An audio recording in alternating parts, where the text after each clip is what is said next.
Secret of millionaire mindset বইয়ের লেখক টি herb acre যখন স্টুডেন্ট ছিলেন, উনি বলেন, তখন আমার ব্যাক পেন হতো, আমি ফিজিওথেরাপিস্টের কাছে যেতাম আর অল্প কিছু সময়ের জন্য আমি আরাম পেতাম, কিন্তু সেটা কোনো পার্মানেন্ট ট্রিটমেন্ট ছিল না, কারণ পুনরায় আমার ব্যাক পেন হতো। আর সবশেষে ওনার পেন ঠিক হয় যখন উনি ওনার বসার পোস্টার ঠিক করেন, ঘুমানোর পোস্টার ঠিক করেন এবং স্ট্রেস কম নেওয়া শুরু করেন। আর এই কারণেই অথর বলেন, শরীর হোক অথবা ব্রেন অথবা আপনার জীবনের অন্য কোনো পরিস্থিতি, যাই কিছু হোক না কেন, সিমটম যতদিন পর্যন্ত ঠিক করবেন ততদিন পর্যন্ত ট্রিটমেন্ট কেবল টেম্পোরারি হবে। আর টাকার সঙ্গেও ঠিক এটাই হয়, যেমন টাকার প্রয়োজন আর আপনি লোন নিয়ে নিয়েছেন, টাকার প্রয়োজন, ইচ্ছের বিরুদ্ধে গিয়ে কোনো কাজ করছেন, এটা হলো টেম্পোরারি একটি ট্রিটমেন্ট। আর এই সমস্যার পার্মানেন্ট ট্রিটমেন্ট হলো মানি ব্লুপ্রিন্টকে ঠিক করা। আর এখন হয়তো অনেকেই ভাবছেন মানি ব্লুপ্রিন্ট আবার কি, তাহলে সেটা আমি আপনাদের একটু পরেই বলছি। অথর বলেন, এই পৃথিবীর অনেক নলেজ আপনার কাছে থাকতে পারে, আপনার কাছে অনেক রকমের স্কিল থাকতে পারে, কিন্তু যদি আপনার মানি ব্লুপ্রিন্ট ঠিক না হয় তাহলে আপনি কখনোই ফাইন্যান্সিয়ালি সাকসেসফুল হতে পারবেন না। আর এখানে একটি পারফেক্ট এক্সাম্পল হলো লটারি উইনারের। রিসার্চে বারবার এটা দেখা গেছে, যে মানুষগুলো লটারি জেতে আর হঠাৎ করেই ধনী হয়ে যায়, দেখা গেছে কিছু বছর পর তারা পুনরায় গরিব হয়ে যায়। এর কারণ হলো এদের মাইন্ডসেট। আর এমনটা অনেকবার দেখা গেছে, যাদের মাইন্ডসেট হলো মিলিয়নারের মতো, তারা নিচে পড়ে গিয়েও পুনরায় উপরে উঠে যায়। আর যদি মাইন্ডসেট ঠিক না থাকে তাহলে উপরে উঠে গিয়েও পুনরায় সে নিচে পড়ে যাবে। আর যদি সারা পৃথিবীর মানুষের কাছে পৃথিবীর সমস্ত টাকা সমান ভাগে ভাগ করে দেওয়া হয়, তাহলে মাত্র 1 বছরের মধ্যে ওই টাকা পুনরায় তাদের কাছে চলে যাবে যাদের কাছে এখন আছে। অথর টি হার্ভ একর বলেন, আপনি যদি আমাকে কেবলমাত্র 5 মিনিট সময় দেন, তাহলে আমি আপনাকে বলে দিতে পারবো আপনার ফাইন্যান্সিয়াল ফিউচার কি রকমের হবে। যদি আপনি আপনার মানি ব্লুপ্রিন্টকে আমাকে দেখান, তাহলে আমি আপনাকে বলে দিতে পারি ভবিষ্যতে আপনি কত টাকা রোজগার করবেন। মানি ব্লুপ্রিন্ট জিনিসটা কি? এটা হলো আপনার ছোট থেকে শুরু করে এখন পর্যন্ত টাকার সম্পর্কে মাইন্ডসেট। কিছু মানুষ টাকা রোজগার করতে ভয় পায়, এরা ভাবে অনেক দুঃখ আসবে, অনেক সমস্যা আসবে, অনেক কষ্ট সহ্য করতে হবে। আর এর পিছনে 3টে কারণ আছে। প্রথম কারণ হলো টাকা সম্পর্কে ভুল ইনফরমেশন, দ্বিতীয়ত যে টাকা রোজগার করেছে তার কেবল পরিশ্রম দেখতে পাওয়া যায়, আর তৃতীয়ত যার কাছে টাকা আছে তার দুঃখ দেখতে পাওয়া যায়। আর এই 3টে কারণের জন্য অনেক মানুষ টাকা রোজগার করতে চায় না। কিন্তু যদি আপনাকে ফাইন্যান্সিয়ালি ফ্রি হতে হয়, তাহলে আপনাকে আপনার মানি ব্লুপ্রিন্ট ঠিক করতেই হবে। আর ওই 3টে কারণকে নিজের মধ্যে থেকে দূর করে দিয়ে যদি এই 15টা ওয়েলথ মাইন্ডসেট আপনার ব্রেনের মধ্যে বসিয়ে নিতে পারেন, তাহলে এরপরে আপনাকে আর টাকা রোজগার করতে হবে না। আপনি আপনার পুরনো মাইন্ডসেট গুলোকে ডিলিট করে ফেলুন, আর এখন যে 15টা মাইন্ডসেটের কথা আপনারা শুনবেন, এটাকে আপনার ব্রেনে ইনস্টল করুন। তাহলে একটি সময় পর আপনাকে আর টাকা রোজগার করতে হবে না, আপনাকে টাকা রোজগার করার সম্পর্কে চিন্তা করতে হবে না, কারণ তখন টাকার জন্য আপনি আর কাজ করবেন না, বরং টাকা আপনার জন্য কাজ করবে। আর এটাকেই বলা হয় ওয়েলথ ক্রিয়েট করা। তো চলুন জেনে নেওয়া যাক ওই 15টা ওয়েলথ মাইন্ডসেট কি কি। নাম্বার 1, ধনী মানুষগুলো চিন্তা করে আমি আমার জীবন তৈরি করি, আর গরিব মানুষগুলো চিন্তা করে জীবন আমাদেরকে তৈরি করে। অথর বলেন, গরিব মানুষগুলো সবসময় নিজেকে ভিকটিম মনে করে, এরা সবসময় অভিযোগ করে, এরা বলে গভর্নমেন্টের কারণে আমার জীবন এই রকমের, সিস্টেমের কারণে, ইকোনমির কারণে, আমার ভাগ্যের কারণে আমার জীবনটা এই রকমের হয়ে আছে।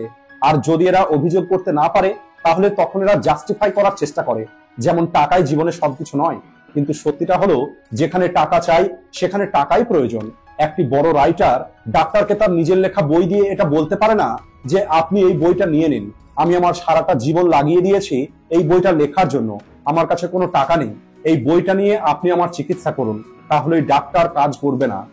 নাম্বার 2, ধনী মানুষগুলো মানি গেম জেতার জন্য খেলে, আর গরিব মানুষগুলো হেরে না যায় এই জন্য খেলে। গরিব মানুষ ভাবে আমি কিভাবে আমার সমস্ত বিল পরিশোধ করব যাতে আমি হেরে না যাই, আর ধনী মানুষগুলো ভাবে যে আমি 1 কোটি টাকা কিভাবে রোজগার করতে পারবো, কারণ আমাকে জিততে হবে। গরিব চিন্তা কমফোর্টেবল হতে চায়, আর ধনী চিন্তা ভাবে রোজগার করলেই কমফোর্টেবল চলে আসবে। নাম্বার 3, গরিব চিন্তার মানুষগুলো বলে আমি ধনী হতে চাই, আর ধনী চিন্তার মানুষগুলো বলে যে আমাকে যে কোনো মূল্যে ধনী হতেই হবে। এদের মধ্যে একটি বার্নিং ডিজায়ার থাকে। থিঙ্ক অ্যান্ড গ্রো রিচ বইতে সক্রেটিসের একটি গল্প দেওয়া আছে যে যদি ধনী হওয়াটা আপনার নিঃশ্বাস নেওয়ার মতো প্রয়োজন হয়ে যায়, তাহলে আপনি ধনী হয়ে যাবেন। নাম্বার 4, ধনী মানুষগুলো বড় চিন্তা করে আর ভ্যালু প্রোভাইড করে। একবার ভেবে দেখুন, কে বেশি টাকা রোজগার করবে, একটি ভালো রাইটার নাকি একটি খারাপ রাইটার, ভালো সায়েন্টিস্ট নাকি খারাপ সায়েন্টিস্ট, ভালো বিজনেসম্যান নাকি খারাপ বিজনেসম্যান, ভালো অ্যাক্টর নাকি খারাপ অ্যাক্টর, ভালো সিঙ্গার নাকি খারাপ সিঙ্গার। যতটা আপনি ভ্যালু প্রোভাইড করবেন ততটাই আপনি রিটার্ন পাবেন। গরিব মানুষগুলো ছোট চিন্তা করে, এরা অন্যদেরকে দিতে ভয় পায়। এরা ভাবে যদি আমি অতিরিক্ত দিই তাহলে আমার মিসইউজ হবে, আর এই কারণে এরা নিজের জন্য ছোট চিন্তা করে আর ভাবে যে আমি হয়তো এর থেকে বড় কিছু করতে পারবো না। নাম্বার 5, ধনী মানুষগুলো সুযোগের উপরে মনোযোগ দেয় আর গরিব মানুষগুলো সমস্যার উপরে মনোযোগ দেয়।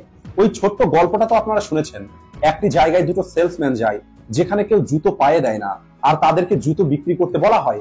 আর এখানে গরিব মাইন্ডসেটের সেলসম্যান বলে এখানে তো জুতো বিক্রি করা সম্ভব নয়, কারণ এখানে তো কেউ জুতোই পরে না। কিন্তু ধনী মাইন্ডসেটের সেলসম্যান বলে দারুণ, এখানে তো কেউ জুতোই পরে না, তাহলে এর অর্থ হলো আমরা এখানে প্রত্যেককেই জুতো বিক্রি করতে পারবো। অর্থাৎ আপনি কি সমস্যাকে দেখছেন নাকি সুযোগকে দেখছেন? নাম্বার 6, ধনী মানুষগুলো অন্য ধনী মানুষদের প্রশংসা করে, তাদের পরিশ্রমের প্রশংসা করে, আর গরিব মানুষগুলো এদের দেখে হিংসে করে। আর এরা বলে যে এদের ভাগ্য ভালো ছিল। অথর বলেন যখন উনি ছোট গাড়ি চালাতেন তখন ওনার কোনো সমস্যা হতো না, বরং যাওয়ার জন্য তাকে জায়গা দেওয়া হতো। কিন্তু যেদিন থেকে উনি ব্ল্যাক জ্যাগুয়ার কিনেছেন সেদিন থেকেই মানুষ ওনাকে দেখে হিংসে করা শুরু করে, আর মানুষ ওনাকে রাস্তা দিতে চায় না। অথর মানুষের মধ্যে পরিবর্তন দেখতে পান। মনে রাখবেন, ধনী মানুষ অন্যদেরকে অ্যাপ্রিসিয়েট করে, কিন্তু গরিবরা ধনীদের দেখে হিংসে করে। নাম্বার 7, রিচ মানুষগুলো পজিটিভ এবং সফল মানুষদের সঙ্গে থাকে, আর গরিব মানুষগুলো নেগেটিভ মানুষদের ভিতরে থাকে। যদি আপনাকে ইগলের সঙ্গে উঠতে হয় তাহলে আপনাকে হাঁসের সঙ্গে সাঁতার কাটা বন্ধ করতে হবে, আর আপনাকে ইগলের সঙ্গে বন্ধুত্ব করতে হবে। It's not about what you know, it's about who you know. আপনি কি জানেন তার থেকে অনেক বেশি গুরুত্বপূর্ণ আপনি কাদেরকে জানেন, কারণ তারাই আপনার মাইন্ডসেট পরিবর্তন করবে। যদি আপনার বন্ধু না থাকে তাহলে আপনি বায়োগ্রাফি পড়তে পারেন, বইকে আপনার বন্ধু তৈরি করতে পারেন। নাম্বার 8, ধনী মানুষগুলো নিজেকে তাদের সমস্যার থেকে বড় মনে করে, আর গরিব মাইন্ডসেটের মানুষগুলো সমস্যাকে দেখে ভয় পায় এবং নিজেকে সমস্যা থেকে ছোট মনে করে। নাম্বার 9, ধনী মানুষগুলো ভালো রিসিভার হয়, আর গরিব মাইন্ডসেটের মানুষগুলো খারাপ রিসিভার হয়। রিসিভারের অর্থ হলো যে পায়। গরিব মানুষগুলো নিজেকে কখনোই যোগ্য মনে করে না, এদের কাছে কোনো কিছু পাওয়ার কনফিডেন্স থাকে না। 90%-এরও বেশি মানুষ এটা মনে করে তারা যোগ্য নয়। কিন্তু রিচ মাইন্ডসেটের মানুষগুলো নিজেকে ডিজার্ভিং মনে করে, এরা বলে যে আমি ডিজার্ভ করি। নাম্বার 10, ধনী মানুষগুলো রেজাল্টের উপরে নির্ভর করে রোজগার করে, আর গরিব মাইন্ডসেটের মানুষগুলো সময়ের উপরে নির্ভর করে রোজগার করে। উদাহরণ হিসাবে, যদি কোনো একটি মানুষ কোনো একটি কোম্পানির প্রোডাক্ট বিক্রি করছে আর সেখান থেকে সে 30% কমিশন পাচ্ছে, তাহলে সে যত বেশি প্রোডাক্ট বিক্রি করবে তত বেশি টাকা রোজগার করবে। আর এটাই হলো রেজাল্টের উপর নির্ভর করে রোজগার করা। দ্বিতীয়ত, কেউ 20,000 টাকার প্রতি মাসে ফিক্সড স্যালারি পায়, আর এখন যদি সে 10 লক্ষ টাকার সেলও করে তারপরেও সে ওই 20,000 টাকায় স্যালারি পাবে। আর এটাই হলো সময়ের উপরে নির্ভর করে রোজগার করা। নাম্বার 11, রিচ মাইন্ডসেটের মানুষগুলো হয় ব্ল্যাক অথবা হোয়াইট এটা বলে না, বরং এরা বলে যে দুটোই তো হতে পারে। কিন্তু পুয়ার মাইন্ডসেট প্রতিটা সিচুয়েশনে একটি অপশন বেছে নেওয়ার চেষ্টা করে, টাকা অথবা খুশি। কিন্তু ধনী মাইন্ডসেটের মানুষরা ভাবে এই দুটোই তো একসঙ্গে হতে পারে, হেলথ অথবা ওয়েলথ। ধনী মানুষরা বলে এই দুটোই তো একসঙ্গে হতে পারে। পুয়ার মাইন্ডসেটের মানুষরা দুটোর মধ্যে একটি জিনিস বেছে নেবার কথা বলে, কিন্তু অনেক ক্ষেত্রেই দুটোই একসঙ্গে হতে পারে। নাম্বার 12, রিচ মাইন্ডসেটের মানুষগুলো নিজের নেটওয়ার্থ এবং নিজের ভ্যালুকে বাড়ানোর দিকে মনোযোগ দেয়, নিজের লেভেল বাড়ানোর দিকে মনোযোগ দেয়। অন্যদিকে পুয়ার মাইন্ডসেটের মানুষগুলো কেবলমাত্র নিজের রোজগারের উপরে মনোযোগ দেয়। আপনি কখনো এটা খেয়াল করেছেন? ধনী মানুষের নেটওয়ার্থ দেখা হয়, আর মিডল ক্লাস অথবা গরিব মানুষের কেবল রোজগার দেখা হয়। নাম্বার 13, রিচ মানুষগুলো তাদের মানি ম্যানেজ করে, আর পুয়ার মাইন্ডসেটের মানুষগুলো বলে যখন টাকা আসবে তখন ম্যানেজ করে নেব। কিন্তু ম্যানেজ করাটা হলো একটা হ্যাবিট, যেটা ছোট থেকেই শুরু করতে হয়। অথর বলেন এটা হলো একটা ইউনিভার্সাল ল। এতদিন পর্যন্ত আপনি যাই কিছু পেয়েছেন সেটাকে যদি আপনি ম্যানেজ করতে না পারেন তাহলে তার থেকে বেশি আর আপনি কখনোই পাবেন না। এটা হলো একটা ইউনিভার্সাল ল, তাই আপনি এটাকে ভুল প্রমাণ করতে পারবেন না। নাম্বার 14, এতে কোনো সন্দেহ নেই যে পরিশ্রম করাটা প্রয়োজন, কিন্তু কেবলমাত্র পরিশ্রম আপনি আর কতদিন করবেন? ধনী মানুষগুলো অ্যাসেট তৈরি করা পর্যন্ত পরিশ্রম করে রোজগার করে, আর পরবর্তীতে এই অ্যাসেট তাদেরকে রোজগার করে দেয়। আর পুয়ার মাইন্ডসেটের মানুষগুলো সারা জীবন রোজগার করে। ধনী মানুষ ভাবে যত বেশি টাকা আমার জন্য কাজ করবে তত কম আমাকে কাজ করতে হবে। আজ ধনী মানুষগুলো হার্ড ওয়ার্ক করবে, কাল স্মার্ট ওয়ার্ক করবে, আর পরশু পুনরায় নতুন কোনো কাজ শুরু করবে। নাম্বার 15, রিচ মাইন্ডসেটের মানুষগুলো শেখে, আর পুয়ার মাইন্ডসেটের মানুষগুলো বলে আমি সবকিছু জানি। যদি আপনি সেখানে পৌঁছাতে পারছেন না যেখানে আপনি যেতে চান, তাহলে কিছু তো আছে যেটা আপনি জানেন না। ইংলিশে 3টি ওয়ার্ড আছে যা সব থেকে ডেঞ্জারাস, আই নো দ্যাট, অর্থাৎ আমি জানি। অনেক ফেমাস একটি লাইন আছে, হয় আপনি রাইট হতে পারেন অথবা আপনি রিচ হতে পারেন। আপনি সঠিক এবং ধনী এই দুটোই একসঙ্গে হতে পারেন না। যদি কোনো একটি গাছ বড় হচ্ছে না এর অর্থ হলো সে মরে গেছে। If you are not growing you are dying. গরিব মাইন্ডসেটের মানুষগুলো বলে আমি এডুকেশন অ্যাফোর্ড করতে পারবো না, কারণ অনেক বেশি টাকার প্রয়োজন। কিন্তু বেঞ্জামিন ফ্র্যাঙ্কলিন বলেন, আপনার কি এডুকেশনকে অনেক দামি মনে হয়? জ্ঞানী হওয়ার জন্য অনেক বেশি টাকার প্রয়োজন মনে হয়? তাহলে আপনি একবার অজ্ঞানী হবার চেষ্টা করুন, কারণ এটার জন্য আপনাকে অনেক বেশি মূল্য দিতে হবে। কারণ অজ্ঞানী হয়ে আপনি অনেক বেশি ভুল করবেন, বেশি অপরচুনিটি মিস করবেন, বেশি ডিসিশন নষ্ট করবেন, আর অনেক বেশি লস করবেন। এডুকেশন মূল্যবান নয়, বরং এডুকেশন না নেওয়াটাই আপনাকে বেশি মূল্য চোকাতে হবে। যে আমার কাছে কোনো কিছু শেখার মতো টাকা নেই, তাহলে এর অর্থ হলো ওই মানুষের থেকে বেশি শেখার প্রয়োজন আর কারণ নেই। রিচ মাইন্ডসেটের মানুষগুলো ভাবে বি ডু হ্যাভ।